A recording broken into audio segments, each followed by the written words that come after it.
Hey, St. Thomas people, I hope you're having a great week. This is your priest in charge, Alex Dyer. Wanted to let you know that we are moving to a new worship site, a new temporary worship site at 16th and S, Universalist Memorial Church, and a new time, 9:30, a lot earlier. So please join us at 9:30 at 16th and S this Sunday and every other Sunday until we return into our new building, hopefully. Just wanted to say that it's great to get back to DuPont Circle. A lot of people were very eager to get back into DuPont Circle to figure out what God is up to here in DuPont Circle. And then hopefully we can join in all of that wonderful work that God has already done ahead of us. So I'm excited to get back to DuPont. I'm also excited to see what God is up to. One of the things I think God is up to is calling us to be prophets. There's a great line in Scripture, and unfortunately I cut it from the reading that we're going to read, not this Sunday, but next Sunday. It's the stoning of Stephen. And Stephen was the first martyr in the Christian church in the book of Acts. And for those of you who don't know, Stephen had a great line. He said, "Which of the prophets did our ancestors not persecute?" In other words, to be a prophet means that you will endure some persecution. It means you're going against the grain, against the status quo. And I think God calls us to be prophets. The challenge is, everyone thinks they're a prophet.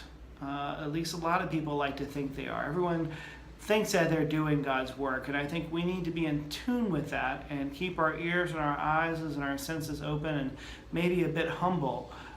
To figure out what God is calling us to do and who God is calling us to be. Although I can say with pretty firm conviction that the God I choose to worship does not discriminate. And I think that's something we can stand up against. For those of you who don't know, Trump today decided to give an executive order that will repeal a lot of what they call the Johnson Act, which gives people in churches a lot more freedom in order to speak for a candidate. One thing he is rumored to do, and I'm worried, and may not be up on my news because I've been away from my computer, but to my knowledge he hasn't done it today, but I think he might, is a bill that will give people quote-unquote religious liberty.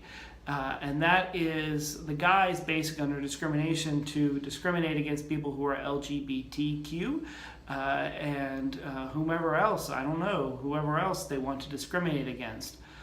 I think God's calling us to stand up against this and to say, this is not my Christianity.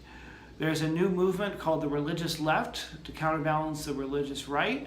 I think this congregation fits within that.